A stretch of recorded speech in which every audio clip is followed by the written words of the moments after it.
The views expressed by myself and the guests of this podcast do not reflect the official policy or position of the U.S. Air Force, Department of Defense, or the U.S. government.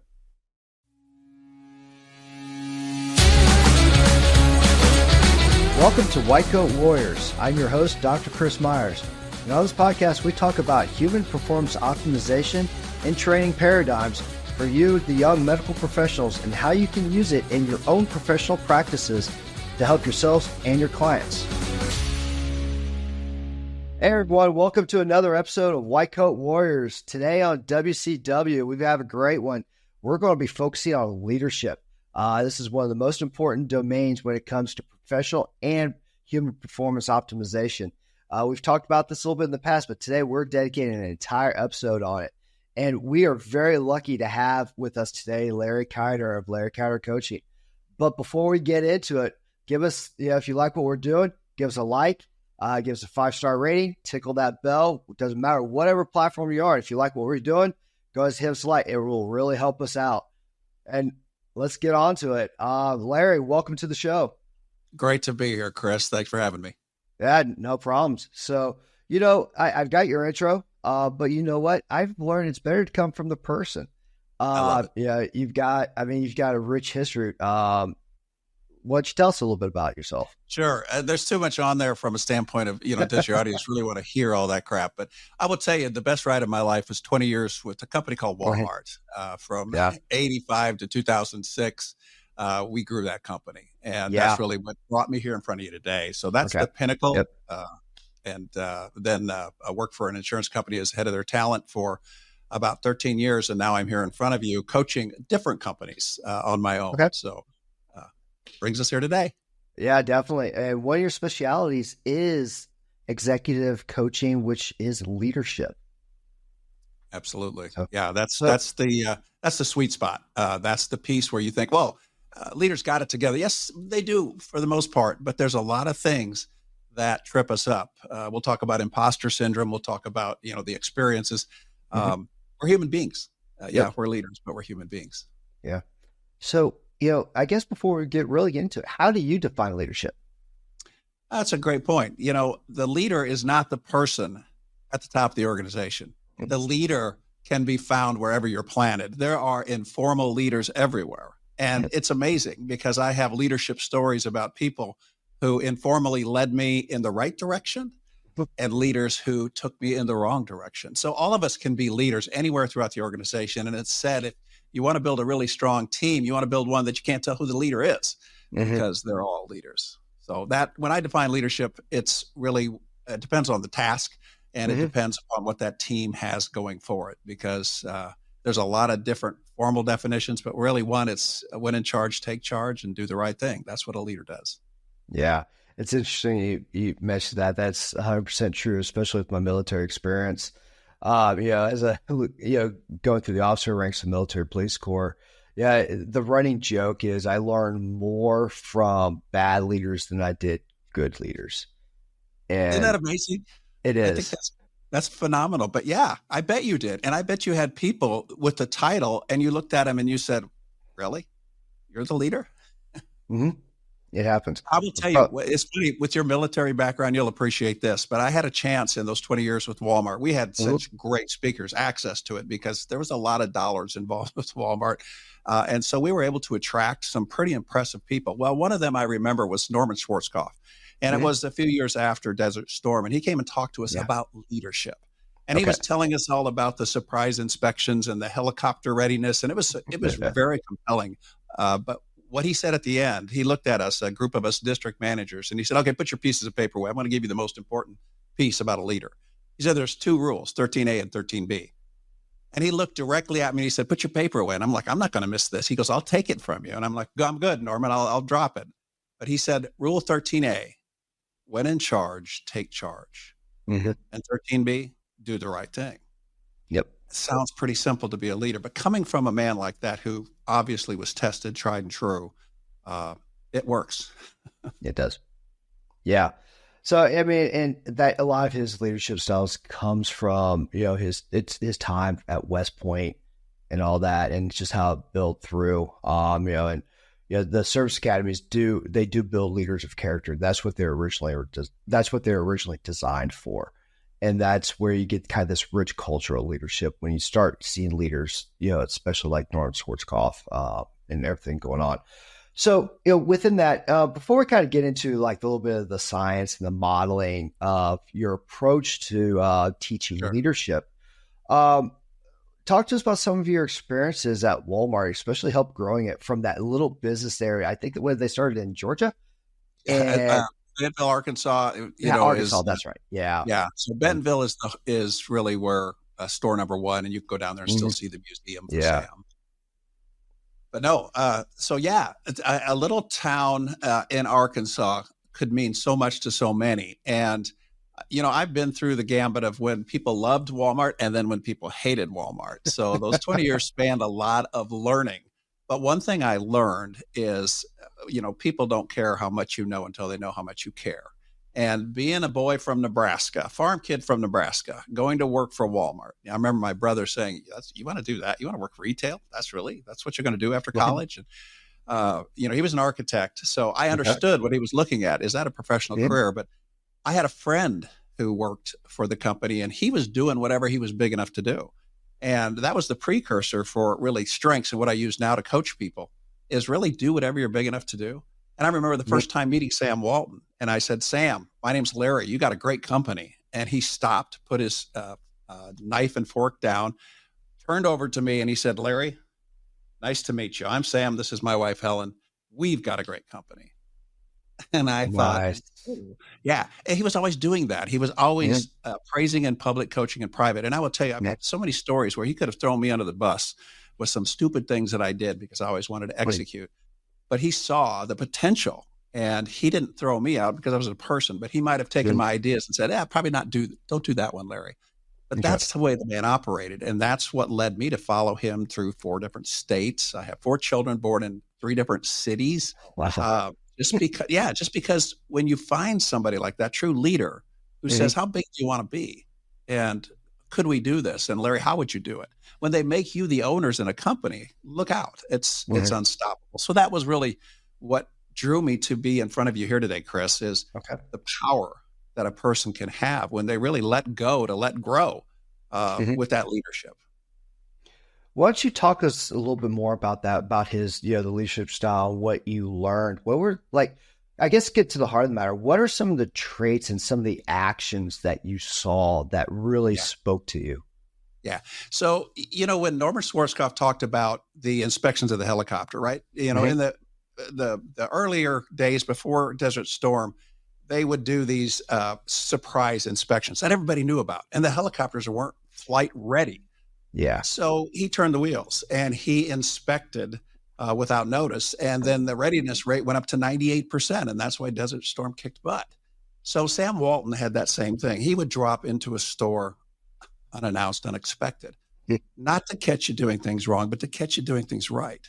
Yeah. And we began to learn that, that does make sense. Why would you want to catch somebody doing something wrong and create another negative? It just doesn't make sense. So we built that company looking at what was right about people. And one of the stories, pardon me, well, take a drink of water because I got to share with you the story about the man and the mission who caught us doing things right. Sam drops into Grand Island, Nebraska, unannounced. Yeah. Just drops in there, flies his airplane in, calls the store and says, hey, I'm out at the airport. And we're all like, holy crap, the chairman's here.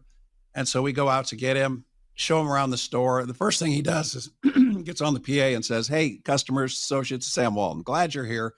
If you got anything you need, let me know. And that's just the style that he was. Well, about 2 weeks later, I get invited down to Bentonville, Arkansas. And we're sitting in this big room. It's a leadership academy. I'm wearing my best, my jacket and coat. And I'm sitting in front, getting ready for the chairman to come talk to us. And he's telling us all about, buy the company's things when you got a chance, talk positively about your company, catch your people doing things. He's telling us all these lessons. And then he looks at me and he said, Larry, that's a nice jacket. Is that one of ours? He comes up and I kid you not, he comes up and he lifts up the lapel and looks at it. And I'm sitting there just gaga, right? Chairman's coming and talking to me. I just saw him 2 weeks earlier in my store. And Sam looks at that jacket and all my buddies are looking over the shoulder, all these high potential. want to run store leaders behind me, right? They're like, did Larry wear the right jacket today? And Sam sees that, pats me on the lapel and said, yep, it sure is one of ours. And he keeps going. And I'm thinking to myself as the blood returns to my face, crap, no, that can't be one of our, it's a Hager. I bought that when I was in college. That's J.C. Penney sells that jacket. And so I'm thinking, does Sam know that? And as we continued on and wrapped up, Sam's greeting us as we leave, good luck to you guys. Keep up the good work. We got a great company. I'm walking out the door. He leans up and he whispers to me, just so I can hear, my wife buys me those too. Not only did he know, but look what he did.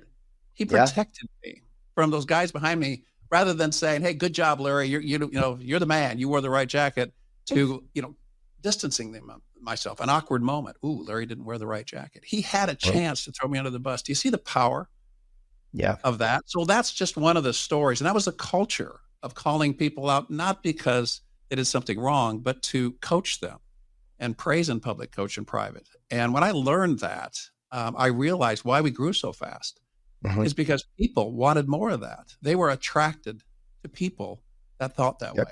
Let's build something greater than ourselves. And that's a hard thing to do, because as a leader, we're emotional beings. We could get into the whole fight, or the amygdala and all those things, Chris, that make us respond a lot of times negatively, because our brain receives those negative thoughts all day long.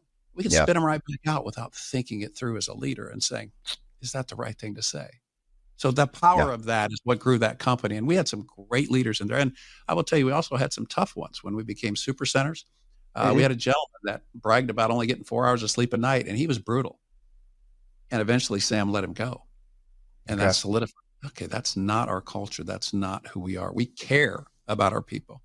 So that's the why. That's the why Walmart was so impactful to me. And that's why I'm here today, because knowing that it's not a secret, but I think sometimes it's so simple that people overlook it, and leaders say, oh, it can't be that simple. Just treat your people well. That can't be simple. No, you have to be honest with them. You have to praise them in public, and you have to coach them. You have to reach down and help them up when they make a mistake. So that's an important thing. The teach, coach, mentor aspect of leadership is, training down to train up one. It's one of the things that it's very military. So one of the things I want to kind of catch on was what you talked about was the coaching. And that's an aspect, at least with military leadership, is the teach, coach, mentor aspect of it, where you train down two and you learn one up. So it's training in depth. So what are some of the coaching skills that you learned as part of being an executive at Walmart that you currently use to kind of help train teams today? Absolutely. So one of the first things is self-awareness. So I love Goleman's model on emotional intelligence, right? Because that first pillar is do I know myself? And I will tell you, when I am called in because there's some noise, and that noise is simply there's, people's not getting along, or a leader is having challenges with his own team or her own team. When there's noise in there, usually I come in and it's lack of self-awareness. They don't see themselves the way the world sees them. So the tools that I use, and I really believe some of these assessments are important, because, we used to say Nebraska nice, where I'm at right now, Chris, is in Nebraska. And sometimes that's tough, especially with the annual evaluations, where sometimes those are check the box, and I don't want to upset Larry today. So it's tough sometimes to truly coach as a coach should. And a coach is meant to make you better, not comfortable. And so I go in there with that mindset that I may need to help, not the executive I'm coaching, but the board, the CEO possibly for that. That coaching happens just through my actions. Like I'm sitting here, I would speak the same way, very direct. And leave that relationship, not with that executive knowing exactly what to do, but improving that relationship with where do they get feedback next when Larry's gone. So I believe in opening that door and that awareness, because awareness is the gateway to change. So if there's noise, we bring in the assessment. The first is a self-assessment, a psychometric tool. I use Clifton Strengths, but you could use any kind of tool out there for somebody to say, oh, that's why I'm not comfortable with that, or that's what I'm really good at. And then a 360 assessment is another tool that I feel is vital, because that gives a safe way to give honest and open, unvarnished feedback. To really give that person what I call a gift. And I've delivered some of these, and the executives looking at me like, that's some kind of gift I just got there, because they may get some real eye-opening information about the noise. Oh, that's Yeah. why it's happening. I'm doing some, I don't want to say stupid stuff, but stuff that I didn't realize. And, the higher an individual goes up in an organization, Chris, you know this full well, it's harder to get honest and open feedback the higher you go up in the organization. So that's where I come in to aid that, not to stay around forever, but to bring awareness through those assessments, those tools. And then we work on leadership competencies. Maybe it's the communication, maybe it's speaking straight, because that gets a lot of leaders in trouble, because if they can't speak straight. And the funny thing is, what I find is how people deliver critical feedback is how they were trained and got critical feedback in their careers. I was blessed with some brutal honesty as I came up through Walmart. And some people would use that brutal honesty and they would coach in public. Fine. Okay. Don't do that next time, but I get it. Thank you for that gift. I needed to know that. It still is a gift, even if it embarrassed me. Yeah. So that is crucial, that somebody cares enough to tell you the truth. And again, the role of a leader is not to make their people comfortable. It's to make them better. It's good. I'm glad to hear that. Yeah. It reminds me of when you mentioned about, you may have to speak to the board, sometimes the CEO. It reminds me of kind of a fable. I kind of put that in air quotes, those who are not listening, out from one of my leaders. When I was a young captain, Colonel Mack, he was my battalion commander. He was my brigade commander when I took command. He used to tell a story about these monkeys, and you had a monkey up in a tree. He's looking down, and he's always seeing all the other monkeys, the employees run around smiling or doing the work, and he's up there happy, blah, blah, blah. But you know what all the other monkeys saw when they looked up into the tree? I saw nothing but an ass in a tree. And that really opened my eyes, because it is, the military structure is very hierarchical. Yeah. And you can get lost in that. And that really got me thinking, to be a follower leader, which is something that we learn at the academy, is you have to be with your people day in and day out. And that is something that we can get lost in our day-to-day stuff, because you have to manage stuff like that. And you got to spend time with your team, with your department, and just let them know you're there. I guess that's one of the big elements too. You were blessed with that commander that led you. I mean, and to get the stories. That's another way the culture is passed down through those stories. I still remember, Chris, the challenges that I see in companies today is that leader, as they're learning their role. And, think about this with the workforce the way it is. We're putting some pretty short-term people into those high-level responsibility roles. They haven't maybe had all the turns, the leadership pipeline turns that they should have.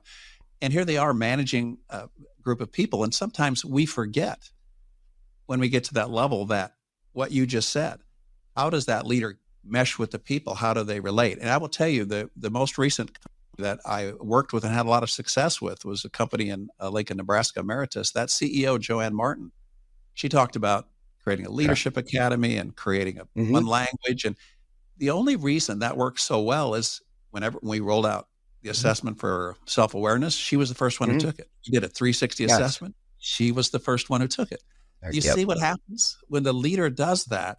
And she learned, and she wanted to learn. It wasn't just check the box. I remember walking through her 360, and she was wondering, that's interesting. Why that is. I'm not going to ask people, but I'm going to be aware of that now. And I'm thinking, this is beautiful. This is more than I had hoped and more than I expected. But guess what? The rest of the team realized that this CEO was serious, by example. And that, to me, is the key right there. And a lot of times we miss that, because people are going, develop my team, Larry. We want them to do it. And I'm looking at that CEO going, you're starting this, buddy, because otherwise I'm never going to leave you guys. It's never going to fix itself. It's never going to be right without your support. Yeah. Critical. I know we're covering a lot here, but for our young medical professionals, kind of the one thing I want you to take out of this portion of the conversation is get to know your teammates. Don't just, you're going to spend a lot of your time with them there in the hospital and on the floor. Get to know them, build a relationship. You may not have to like each other, but respect each other. Get to know each other. That's how you're going to build. That's how you're going to work better together. You never know. You may eventually become that leader of that group, and it helps you to know who you're working with. That's the first thing I want you to take out of this conversation. Sit back, shut up, listen, and get to know your people, work with them, build that relationship, because relationships are the crux of everything. Great advice. Chris, we used to say, no matter what business you're in the people business first. Yeah. And no matter what industry, I work with legal firms, I work with boutique medical firms, I work with with insurance companies, I work with an agricultural industry that's international, and the people from Mexico sit in on these workshops with their own language, but they understand the direction and the why of development. No matter what business you're in, no matter what language you speak, you're in the people business. And there's that language of how you treat people with respect. So well said, Chris. And I think your listeners out there, how you do anything is how you do everything. So, I remember leaving as a store manager for the evening and going to work out. And there was one of my indirect reports was a young man who had just started, and he was so enthusiastic to be there. He sees me on the treadmill and he comes over and he said, "Hey, Mr. Kyder, I had an idea for this." And he's talking and talking and talking. And all of a sudden I'm like, okay, I can't concentrate. I'm trying to get my miles in and my cadence is off. And I look over at Mark, and that's his name. He knows I tell the story. And I said, "Mark, can we just save this because I'm trying to concentrate?" And the kid walks away like a dejected ball player. And the next day he would not look me in the eyes. He would not look at me. And I'm thinking, you know what, when you're a leader, you never take off that leader name. It's never lost on you. We came up to Mark and I said, "Mark, I'm sorry. I was trying to focus." And he looked at me and smiled. He goes, "That's okay, but here's what I was thinking. We should do this and this and this." So he was back again because I apologized. As a leader, I said, "I'm sorry, I hurt you. And I didn't mean it." So as a leader, you're never off the stage. You are always there. People see that and they want to believe in you. They don't pay you 24/7, but guess what? You have to be aware that 24/7, you're still that leader in the people's eyes. They want you to be a person. That's excellent, because that's another point. Point number 2, I would love for the audience to take away from this: admit when you're wrong. You are human, and if you make a mistake, own up to it and make the corrections. Amen. Right the wrongs. There's a great book out there. Covey's son wrote this one on Speed of Trust. And it's a good book. It is a great book. Speak straight, but then right wrongs is one of the things, the 13 behaviors to build trust. And I love that because there's a self-survey in there that your audience can grab that, take a little survey and do that. I use that with teams sometimes in conjunction with that because it's so simple. If I can understand it simply, then I understand it well. So I look for those tools that state things simply, just like what you said there. Right your wrongs and be that leader, be that person who, you may not be perfect, but that doesn't mean you can't improve. Yeah.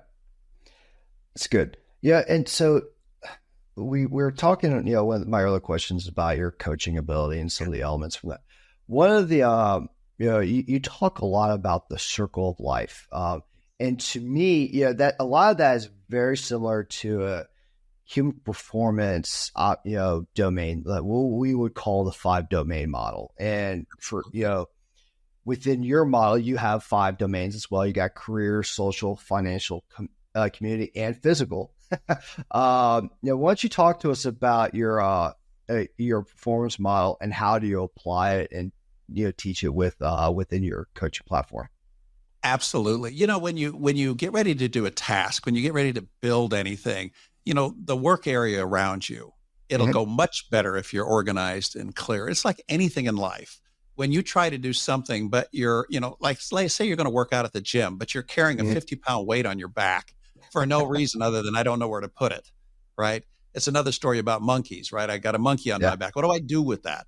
So when you have clients and you sit and look at them, you see what they do, right? But you don't see who they are below the surface. So by looking at the wheel of life or looking at that full 360 view of a person in front of you, you have to take into account the things they're going through that aren't visible, that aren't in front of you.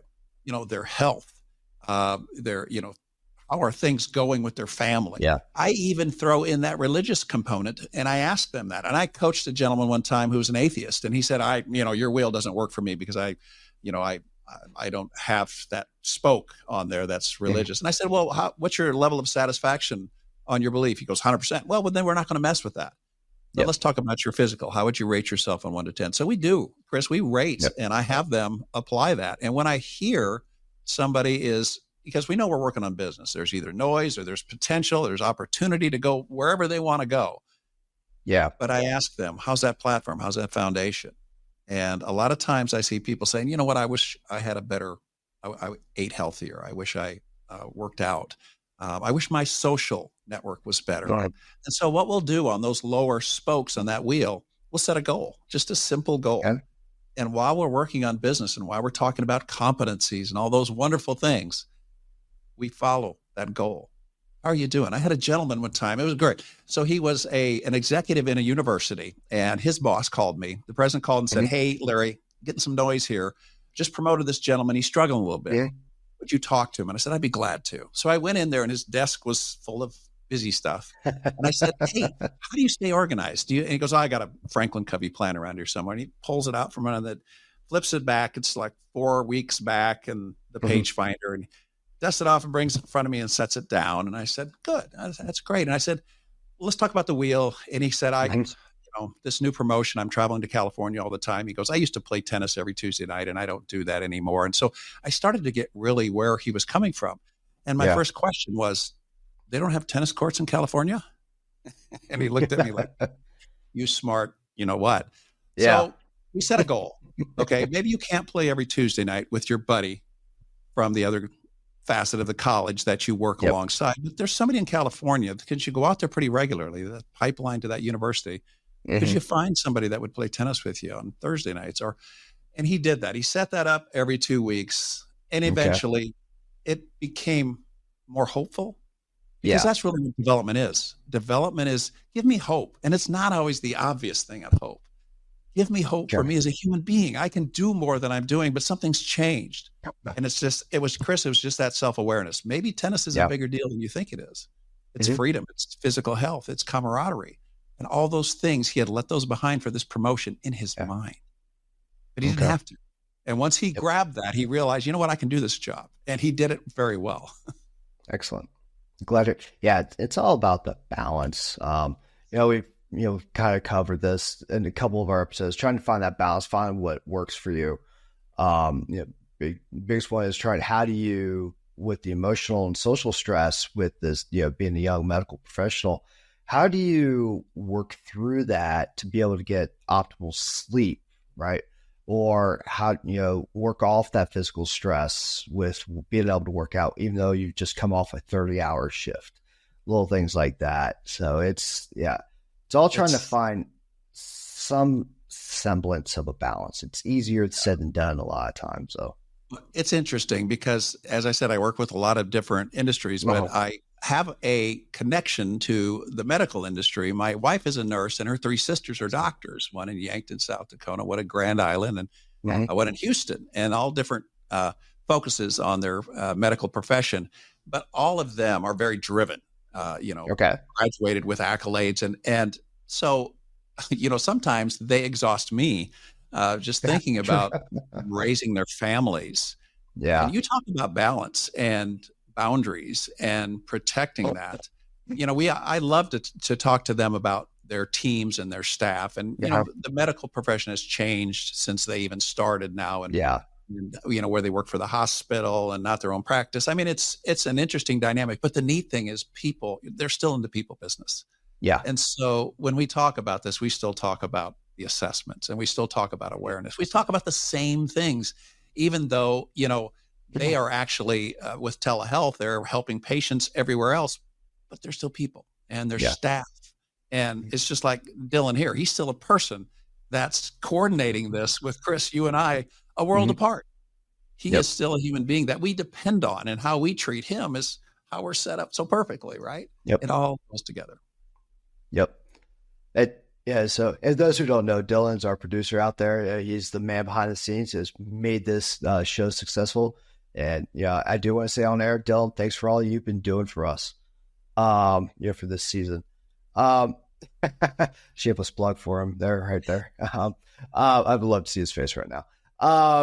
But with that being said, right? So yeah, you've been talking. One of the things you've been talking about are these assessments. So really getting to know yourself, getting to know your team, whether if it's a 5-person, 10-person, or 100-person department, right? What is the next step after that? So you've done self-awareness, you've delivered the gift, whether good or bad. What is the next step you do after this? So assuming, they've had the critique, you had the awareness, which is the first step in learning. What do you do after that typically when you coach these teams? Great question. Every situation is different. I did a workshop with assessments for a women in leadership, an ERG, group in a large company. And these women, they came to me and they said, hey, we really want to gain self-awareness, but we want to gain confidence in our business. And, they had vetted a number of people. And I didn't think anything about it. As a guy, here I am talking to these women, but I was simply articulating the process very simply. Awareness is that gateway to change. And so as I was sharing this with these 50 plus leaders from all across the world that were in here, that we were doing this, some virtual and some in the room, there was that lights going on about, knowing myself and educating myself is really the basis for where I want to go. And we talk about imposter syndrome and all these different things, change, how to deal with change. They all channel back to that one important thing, and that is the human being right in front of me, the person who's in front of you. How you receive feedback, how you gain awareness, and how you keep that coming. So being a learning individual and organizations that bring in data continually to educate, give them awareness continually, because things change. And if you're not agile in that learning, you'll be back to square one once I leave or once it doesn't become the focus point of other people. So we really set up a process of, okay, how are we going to revisit this? We create an individual development plan. We talk with the leader about, we'll come in and do a refresh in 6 months, those types of things to keep it alive, because this is just the beginning, understanding the gift, right? Yeah. And a lot of people, and Chris, it's amazing. The gift really is, 50% of development is awareness. Yeah. And the other 25%, if you think of a pie chart, 50%, I don't know what I don't know. And anything, a technical competency, a leadership competency, self-awareness, emotional intelligence, I don't know. Then the 25% says, what do I do? What's the skill that I need to build to get better? And then that other 25% is, am I motivated? Do I want to do it? I can't make somebody be motivated. I can give them all the tools when the student is ready, the teacher appears, kind of thing. But I had a situation, Chris, that it was so dire. I had 2 individuals, a 35-year-old leader managing a 25 tenured year person in this organization, a large organization, and there was noise coming between these two. Very prolific, very talented individuals, made a lot of money for this organization, but they could not see eye to eye. I couldn't even get them in the same room to start the conversation. I went to their organization and we were video conferencing. He was in this room and this other person was in this room, and it was awkward. But what was happening is they were speaking 2 different languages. And once we made them aware that, you guys operate differently, that was the beginning. Then the accountability starts. It's like, okay, how do we get, eventually we said, we want to get together. And they said, yes, we want to fix this. We got them in the same room. Do you see how it progresses? I mean, little goals, little steps.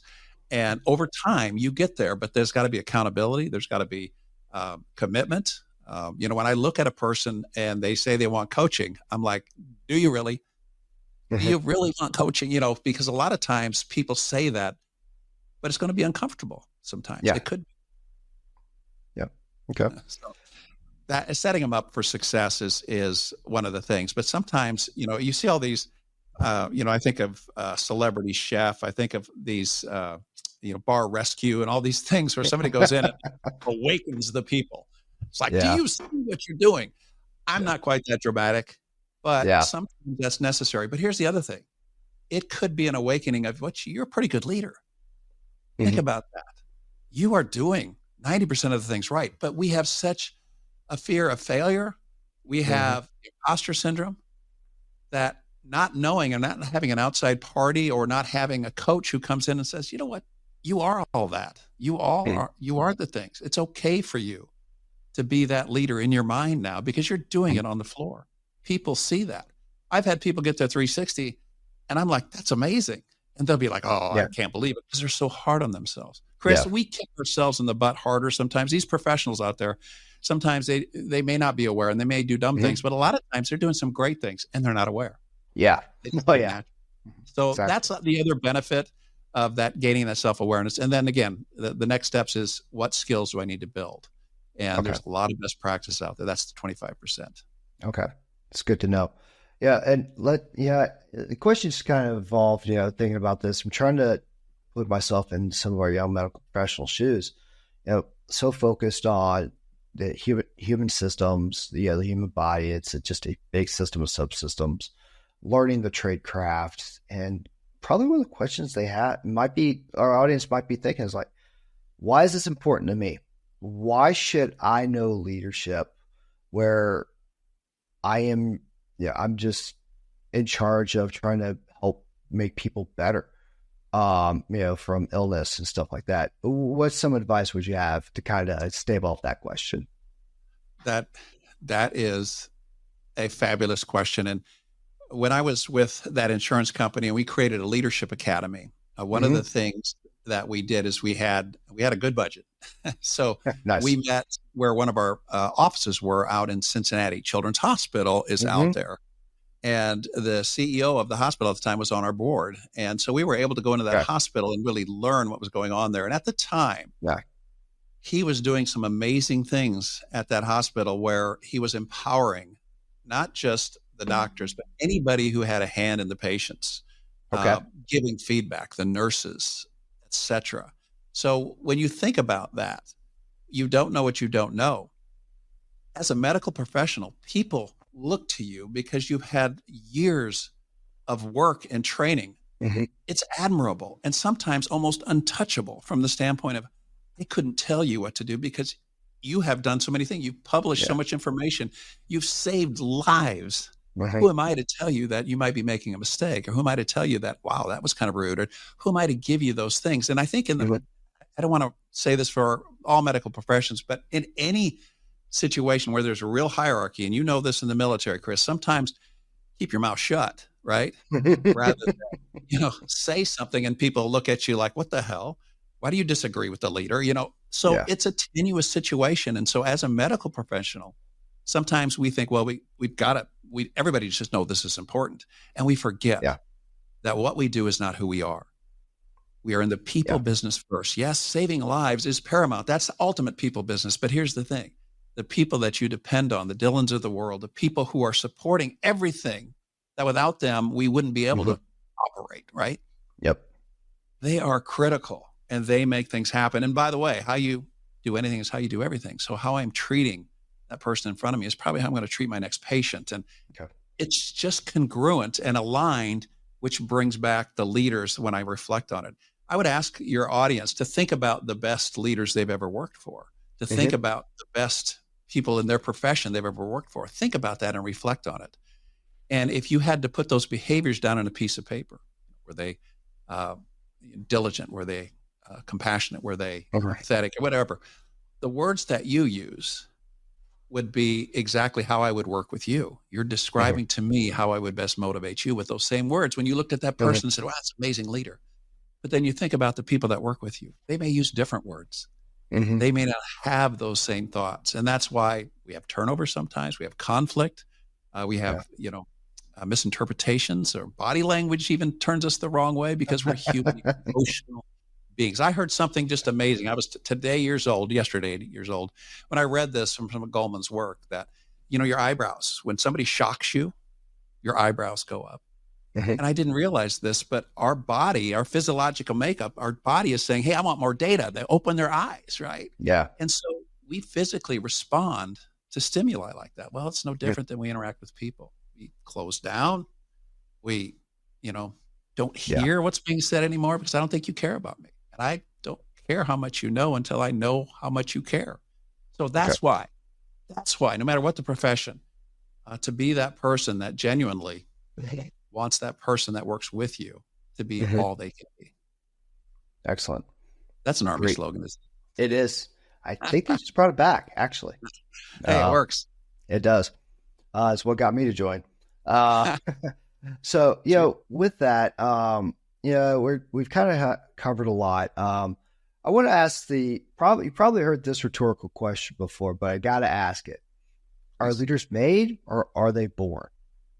I love this one. Yeah, I love this one. Um, so I, beyond a doubt, right? If it's true, my grandson just yesterday, he was asking me, he's 9 years old, and he said, "Grandpa, I have some of your DNA." They must be studying that in school, right? Yeah.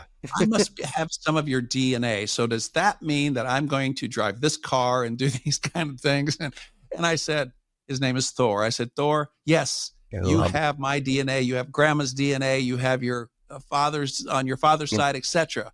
But yes, my daughter, your mom, has carried the DNA forward. Mm-hmm. But Thor, it's not the DNA that matters as much as what you do with the Mm-hmm. DNA that you've got. Yep. That's the key. And so that simple explanation is what I have come to terms with from leadership. You can grow through awareness, you can grow. But like anything, having those natural abilities really Mhm. helps some leaders. And when you Yeah. see people with the propensity and some of those natural abilities, they may have an easier time of getting there, but it doesn't exclude anybody from being a leader, where Yeah. they were born, what DNA they have, but what they do with that DNA. Hmm. Yeah. Excellent. That's a great point. Well, we're starting to get short on time, and it's been a great conversation. I mean, there's just so much we can appeal with this. We didn't even get a touch on imposter syndrome. That's one thing. You know what? Let's take a few more minutes. You know what? We're going to go a little bit longer. Let's hear it. So let's talk imposter syndrome. You've talked about that you mentioned that a few times. And I think honestly, this is a kind of a very important point. Um, how do you define imposter syndrome? Sure.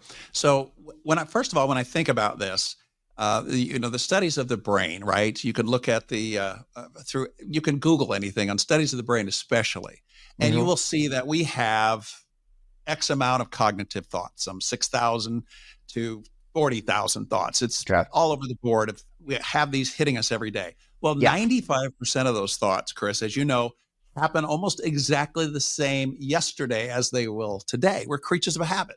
We Mm-hmm. have those synapses, those 100 quadrillion, that's 20 zeros, synapse ready to go. But typically they fire in a path and they make connections because as human beings, we like to predict those things. So Okay. 95% of what happened yesterday will probably happen the same way today. That's how we are as human beings. But get this, 80% of those thoughts, those 40,000, those 6,000 cognitive thoughts, Okay. are of a propensity to be negative, Okay. to be negative.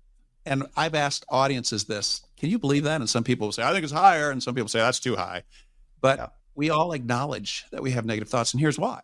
We're human beings. We live to Mm-hmm. be 80 some years old, hopefully. We die. That's Yep. not very comforting, right? That's reality. We're going to die. We're going to leave this earth. And in the meantime, we deal with wars, famines, political unrest, upheaval, Wait. sicknesses, etc. So we're fallible. And when we live our lives, we realize that, oh, we got to look out. Well, guess what happens? That slides over into the Yeah. work we do. And we tend to prepare for things that are the worst. And the imposter Okay. syndrome is there, right there saying, be careful. You haven't been here before. By the way, successful people do things before they're ready, but Yeah. they're still scared. They're still a little uneasy, but they say, what the heck, let's go for it. And they end up being successful. Yeah, they fail a Mhm. lot of times. But the imposter syndrome, Yeah. 99% of us deal with this at times. And Yeah. you don't practice maybe enough in our craft to feel that, okay, I'm not an imposter. And your audience would probably relate to this from a standpoint of, I have gone through that procedure so many times in my mind. I have read that medical dossier so many times. I could tell you in my sleep Yeah. exactly what needs to happen next, right? So preparation is Yep. the enemy of that imposter syndrome, right? That's how you get through it. But not everybody has to do that, right? Yeah. If you don't have to do it, you may never get through your imposter syndrome. You may just go to the next thing that you know. And you see how that permeates the imposter syndrome for some Mm-hmm. people? They don't attack it. They don't find out if I can really do it or not. I don't have to. And to me, that good is the enemy of great. I'll never get there, never find it. So yeah, the imposter syndrome, I love talking about that because once a person starts to understand, well, that's why I do dumb things. Or, you know what? I didn't realize I was good at that. That's why I love working with people and giving them hope. Development truly is hope, Chris. It's how can I get better? That's what going to the gym is, right? It's hope for a better body. I'm going to look better. I'm going to feel better. Well, so is self-development, personal development, reading books, having a steady stream of data coming in.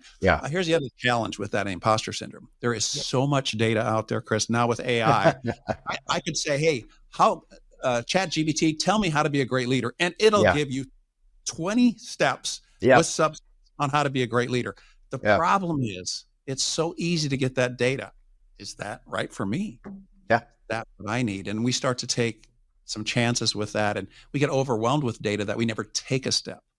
We have analysis paralysis. There's just so much data. So that's the danger of having all this access and all this. So we have to be careful. And I will tell you, some of the best things I've done with organizations is taken out this big library and put the one or two things, whether it's a book or whether it's a procedure, and said, let's all go through this together and let's talk about what we learned from it.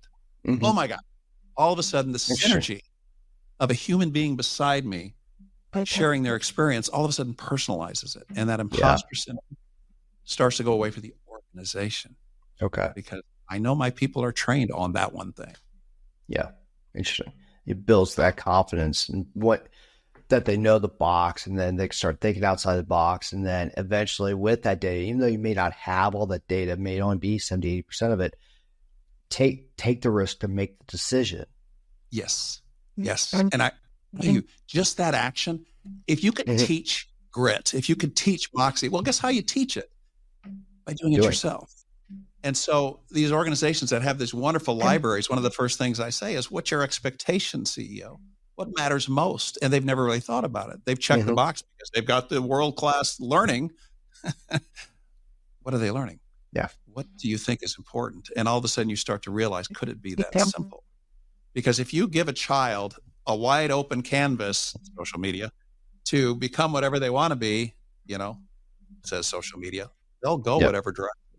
You have to set what matters most. You have to set boundaries. You have to set goals. You have to explain. You have to demonstrate. And then all of a sudden that child says, okay, I see this isn't helpful, but this is. So I love all these platforms that are out there now. It's just amazing what's out there. But without guidance, direction, purpose, what's your why? Why are you doing this? It gets so complicated. And then that's why people feel insecure. That's why they look at it and they say, I don't think I can do this because I don't have that specific skill. I haven't trained on that skill. And the other thing that drives me nuts is professional athletes, they perform, 10% of their time, and they practice 90%, right? In business, working with people, we just go to work and we deal with people and we expect them to behave a certain way, how we behave. And so it's flipped. That model is flipped. We train maybe and develop ourselves with people 10% of the time, and we put it to action 90% of the time. So setting aside a day, an afternoon, even busy people will find the reward of kind of flipping that model. Our professional athletes make a lot of money because they're really good at that craft that they practice. Leaders can do that too. Got to flip the percentage of time they work at it. That's good. So so we've covered a lot. And so trying to sum up a few things. So we've already kind of identified 2 points already. One, really get to know yourself. Two, know your team, build those relationships. Third one is it's really interesting. And I think it's multifaceted, but really, really summed up is educate yourself, pretty much get to know the box, and then don't be afraid to take some risks. I'm not saying do a risky medical procedure, but take some risks, try to expand your horizons a little bit, and go from there. Absolutely. Trust your people from a standpoint that, I know some of the offices out there, have family get-togethers and do dinners and all those things that are kind of expected. But what about asking an office associate or a support staff, hey, what development do you think would be good for all of us? And can you learn about that and what it would take, to bring it in, to empower them to bring something in, and then them looking at you saying, I want you to take this first. Truly let go to let grow.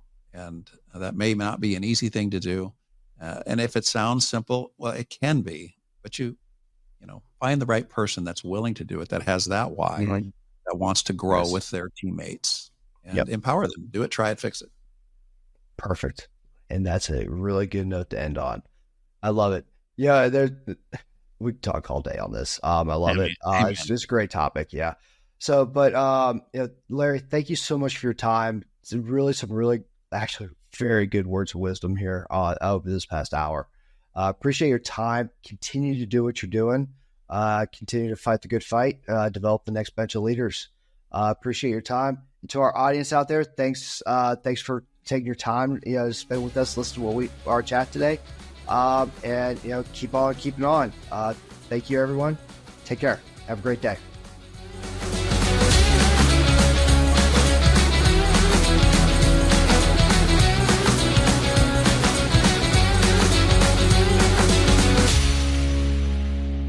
The views expressed by myself and the guests of this podcast do not reflect the official policy or position of the U.S. Air Force, Department of Defense, or the U.S. government.